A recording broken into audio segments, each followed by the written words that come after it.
IPL 2026 का countdown शुरू हो चुका है और सीजन के पहले ही मुकाबले से पहले एक बहुत बड़ी खबर सामने आ चुकी है। रॉयल चैलेंजर्स बेंगलुरु और सनराइजर्स हैदराबाद दोनों टीमों की आखिरी प्लेइंग 11 लगभग तय हो चुकी है और सबसे चौंकाने वाली बात यह है कि दोनों टीमों से कई बड़े खिलाड़ी पहले मैच से बाहर रह सकते हैं। जी हां, यह मुकाबला सिर्फ एक मैच नहीं बल्कि करो या मरो जैसा माहौल लेकर आ रहा है, क्योंकि सीजन का पहला मैच ही तय करेगा कि किस टीम का इरादा कितना मजबूत है। और जब बात हो डिफेंडिंग चैंपियन आरसीबी की, तो दबाव भी दोगुना हो जाता है।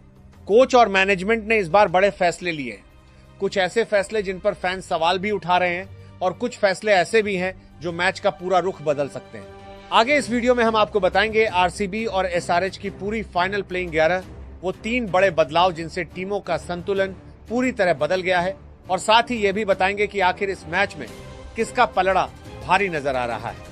लेकिन उससे पहले अगर आप भी चाहते हैं कि आपकी फेवरेट टीम इस सीजन धमाकेदार शुरुआत करे तो वीडियो को एक लाइक जरूर कर दीजिए। आईपीएल 2026 का पहला मैच 28 मार्च को खेला जाएगा। मुकाबला होगा रॉयल चैलेंजर्स बेंगलुरु और सनराइजर्स हैदराबाद के बीच। समय रहेगा शाम 7:30 बजे और यह मैच खेला जाएगा बेंगलुरु के एम चिन्नास्वामी स्टेडियम में, जो कि आरसीबी का होम ग्राउंड है। ये वही मैदान है जहां रन बरसते हैं, चौके छक्कों की बारिश होती है और बल्लेबाजों का जलवा देखने को मिलता है। छोटी बाउंड्री और फ्लैट पिच के कारण यहां 200 प्लस स्कोर आम बात है और कई बार तो 220, 230 भी पार हो जाता है। अब जरा सोचिए, एक तरफ आरसीबी की ताकतवर बैटिंग और दूसरी तरफ एसआरएच का विस्फोटक टॉप ऑर्डर, मतलब फैंस को हाई स्कोरिंग थ्रिलर देखने को मिल सकता है। अब बात करते हैं आरसीबी की प्लेइंग 11 की। ओपनिंग में फिल सॉल्ट और विराट कोहली उतर सकते हैं। कोहली का यह होम ग्राउंड है और जब भी वह चिन्नास्वामी में खेलते हैं तो उनका अलग ही अवतार देखने को मिलता है। यहाँ की पिच और छोटी बाउंड्री कोहली के खेल के बिल्कुल अनुकूल है और यही वजह है कि वह इस मैदान पर अक्सर बड़े स्कोर बनाते नजर आते हैं। फिल सॉल्ट की बात करें तो वह शुरुआत से ही आक्रामक बल्लेबाजी के लिए जाने जाते हैं। अगर सॉल्ट और कोहली की जोड़ी पावर प्ले में टिक गई तो विपक्षी गेंदबाजों के लिए शुरुआती ओवर ही मुश्किल बन सकते हैं। एक तरफ सॉल्ट का अटैकिंग गेम और दूसरी तरफ कोहली का क्लास, ये कॉम्बिनेशन किसी भी टीम के लिए खतरे की घंटी है। नंबर 3 पर देवदत्त पडिक्कल उतरेंगे। पडिक्कल के पास लंबी पारी खेलने की क्षमता है और वह टॉप ऑर्डर को स्थिरता देने का काम करते हैं। अगर ओपनिंग अच्छी हो जाती है तो पडिक्कल रन गति को बनाए रख सकते हैं और अगर जल्दी विकेट गिर जाए तो वो पारी को संभालने की जिम्मेदारी भी उठा सकते हैं। नंबर 4 पर कप्तान रजत पाटीदार होंगे। पाटीदार के ऊपर इस बार दोहरी जिम्मेदारी है, एक बल्लेबाज के तौर पर रन बनाना और कप्तान के तौर पर सही फैसले लेना। पिछले सीजन में उन्होंने अपनी बल्लेबाजी से काफी प्रभावित किया था लेकिन अब उनसे लगातार प्रदर्शन की उम्मीद की जा रही है। उसके बाद टिम डेविड और जितेश शर्मा मिडिल ऑर्डर को मजबूती देंगे। टिम डेविड अपनी पावर हिटिंग के लिए जाने जाते हैं और डेथ ओवर्स में वह कुछ ही गेंदों में मैच का रुख बदल सकते हैं। वहीं जितेश शर्मा भी आक्रामक बल्लेबाज हैं और विकेट कीपर के तौर पर टीम को अतिरिक्त संतुलन देते हैं। अगर ये मिडिल ऑर्डर क्लिक कर गया तो आरसीबी की टीम आसानी से 200 प्लस का स्कोर खड़ा कर सकती है, खासकर इस चिन्नास्वामी जैसे हाई स्कोरिंग मैदान पर। अब नीचे के ऑर्डर का ही बात करें तो रोमारियो शेफर्ड, कृणाल पांड्या और भुवनेश्वर कुमार टीम को बैलेंस देंगे। रोमारियो शेफर्ड एक पावरफुल ऑलराउंडर हैं जो बल्ले और गेंद दोनों से मैच का रुख बदलने की क्षमता रखते हैं। खासकर डेथ ओवर्स में उनकी बल्लेबाजी बेहद खतरनाक साबित हो सकती है, जहां वह बड़े बड़े शॉट लगाकर टीम का स्कोर तेजी से बढ़ा सकते हैं। इसके अलावा गेंदबाजी में भी वह उपयोगी ओवर डाल सकते हैं। कृणाल पांड्या टीम को स्पिन और अनुभव दोनों का संतुलन देते हैं। वह मिडिल ओवर्स में किफायती गेंदबाजी करने के साथ साथ जरूरत पड़ने पर विकेट भी निकाल सकते हैं। बल्लेबाजी में भी वह टीम के लिए उपयोगी रन जोड़ने की क्षमता रखते हैं, जिससे लोअर ऑर्डर और मजबूत हो जाता है। भुवनेश्वर कुमार टीम के सबसे अनुभवी तेज गेंदबाजों में से एक है। नई गेंद से स्विंग कराने की उनकी क्षमता आज भी शानदार है और वह शुरुआत में ही विकेट निकालकर विपक्षी टीम पर दबाव बना सकते हैं। साथ ही डेथ ओवर्स में उनकी सटीक लाइन लेंथ टीम के लिए बेहद अहम साबित होती है। इन तीनों खिलाड़ियों की मौजूदगी से आरसीबी का लोअर ऑर्डर काफी मजबूत और संतुलित नजर आता है, जो किसी भी स्थिति में टीम को मैच में बनाए रखने की क्षमता रखता है।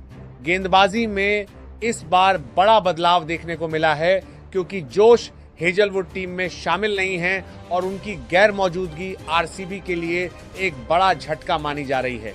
दरअसल हेजलवुड अभी इंजरी से पूरी तरह फिट नहीं हुए हैं और इसी वजह से उन्हें इस मैच में बाहर रखा गया है। उनकी जगह अब सुयश शर्मा को मौका दिया गया है जो अपनी मिस्ट्री स्पिन के लिए जाने जाते हैं। उनके साथ जैकब डफी भी गेंदबाजी आक्रमण को मजबूती देंगे। हेजलवुड जैसे अनुभवी तेज गेंदबाज का बाहर होना टीम के संतुलन को थोड़ा कमजोर जरूर करता है क्योंकि वह पावर प्ले और डेथ ओवर्स दोनों में काफी असरदार साबित होते हैं। ऐसे में अब जिम्मेदारी बाकी गेंदबाजों पर और भी ज्यादा बढ़ गई है। सुयश शर्मा के पास भले ही अनुभव कम हो लेकिन उनकी गेंदों में वेरिएशन है और बल्लेबाजों के लिए उन्हें पढ़ना आसान नहीं होता। अगर वह मिडिल ओवर्स में विकेट निकालने में सफल रहते हैं तो टीम को बड़ा फायदा मिल सकता है। वहीं जैकब डफी अपनी लाइन, लेंथ और अनुशासन से बल्लेबाजों को बांधकर रख सकते हैं। लेकिन यहां एक बड़ा सवाल उठता है, क्या यह बॉलिंग अटैक इतना मजबूत है कि एसआरएच की बैटिंग को रोक सके? क्योंकि अगर गेंदबाज लाइन से भटके तो यहां रन बरसने में देर नहीं लगेगी। अब बात करते हैं सनराइजर्स हैदराबाद की। ओपनिंग में अभिषेक शर्मा और ट्रेविस हेड उतरेंगे। यह जोड़ी पावर प्ले में ही मैच खत्म करने की क्षमता रखती है।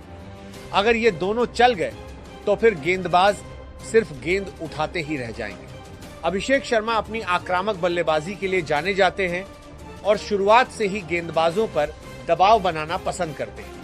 वहीं ट्रेविस हेड का अंदाज भी बिल्कुल बेखौफ है। वह बिना समय लिए बड़े शॉट खेलने लगते हैं। अगर इन दोनों ने शुरुआत में ही लय पकड़ ली तो पावर प्ले में ही मैच का मोमेंटम पूरी तरह एसआरएच के पक्ष में जा सकता है। नंबर 3 पर ईशान किशन जो इस मैच में कप्तानी भी कर रहे हैं। यहां दूसरा बड़ा बदलाव देखने को मिला है क्योंकि रेगुलर कप्तान पैट कमिंस इंजरी के कारण बाहर हैं। ईशान किशन के लिए यह एक बड़ी जिम्मेदारी है क्योंकि एक तरफ उन्हें बल्लेबाजी भी करनी है और दूसरी तरफ टीम को लीड भी करना है। उनका आक्रामक खेल टीम के लिए फायदेमंद हो सकता है लेकिन कप्तानी का दबाव उनके प्रदर्शन को कैसे प्रभावित करता है यह देखना काफी दिलचस्प होगा। और सच कहे तो कप्तान का इस तरह बाहर होना टीम के लिए बड़ा झटका है क्योंकि पैट कमिंस जैसे अनुभवी कप्तान की गैरमौजूदगी में टीम की रणनीति और संतुलन दोनों पर असर पड़ता है। लेकिन अब ईशान किशन पर जिम्मेदारी है और देखना होगा कि वह इस दबाव को कैसे संभालते हैं। अगर वह बल्ले और कप्तानी दोनों में सफल रहते हैं तो एसआरएच इस मुकाबले में बड़ा उलटफेर भी कर सकती है। नंबर 4 पर हेनरिक क्लासेन। यह खिलाड़ी अकेले मैच पलटने की ताकत रखता है। अगर क्लासेन सेट हो गए तो फिर कोई गेंदबाज सुरक्षित नहीं है। इसके बाद नीतीश रेड्डी, कामिंदु मेंडिस और अभिनव मनोहर मिडिल ऑर्डर को संभालेंगे।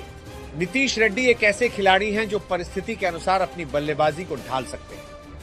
अगर टीम को स्थिरता की जरूरत हो तो वह पारी को संभाल सकते हैं और अगर तेजी से रन बनाने की जरूरत हो तो बड़े शॉट भी खेल सकते हैं। वहीं कामिंदु मेंडिस अपनी तकनीक और समझदारी भरी बल्लेबाजी के लिए जाने जाते हैं जो मिडिल ओवर्स में टीम को संतुलन देने का काम कर सकते हैं। अभिनव मनोहर की बात करें तो वह एक आक्रामक बल्लेबाज हैं और खासकर आखिरी ओवरों में तेजी से रन बनाने की क्षमता रखते हैं।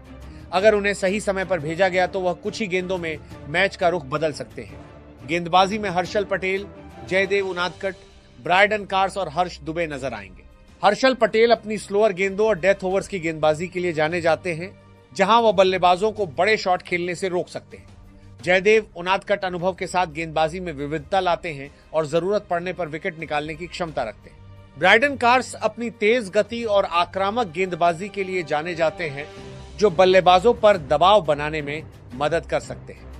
वहीं हर्ष दुबे स्पिन विकल्प के तौर पर टीम को संतुलन देंगे और मिडिल ओवर्स में किफायती गेंदबाजी के साथ विकेट भी निकाल सकते हैं। अब बात करते हैं हेड टू हेड रिकॉर्ड कि आरसीबी और एसआरएच के बीच मुकाबला हमेशा कांटे का रहा है, लेकिन आंकड़े देखें तो एसआरएच का थोड़ा पलड़ा भारी रहा है। हाल ही के मैचों में भी एसआरएच ने कई बार आरसीबी को हराया है, खासकर वो 287 रन वाला मैच जिसने पूरी दुनिया को हिला दिया था। लेकिन इस बार कहानी अलग है क्योंकि आरसीबी अपने होम ग्राउंड पर खेल रही है और फैंस का सपोर्ट भी पूरी तरह उनके साथ होगा। अब सवाल यह है कि आखिर इस मैच में जीत किसकी होगी। अगर आरसीबी की बैटिंग चल गई तो उन्हें रोकना मुश्किल होगा, लेकिन अगर एसआरएच के ओपनर्स ने शुरुआत में ही हमला बोल दिया तो फिर मैच पूरी तरह एक तरफा भी हो सकता है। ओवरऑल देखा जाए तो आरसीबी थोड़ा फेवरेट लग रही है, लेकिन एसआरएच को हल्के में लेना बहुत बड़ी गलती होगी। अब देखना होगा कि कोच के फैसले सही साबित होते हैं या फिर फैंस की नाराजगी सही निकलती है, क्योंकि अगर गलत प्लेइंग 11 के साथ टीम उतरी तो हार तय है। अपनी फेवरेट टीम का नाम कमेंट में लिखें और अगर वीडियो पसंद आया तो लाइक और चैनल को सब्सक्राइब करें, क्योंकि आपका सब्सक्राइब ही हमारी ऊर्जा है। जय हिंद, जय भारत।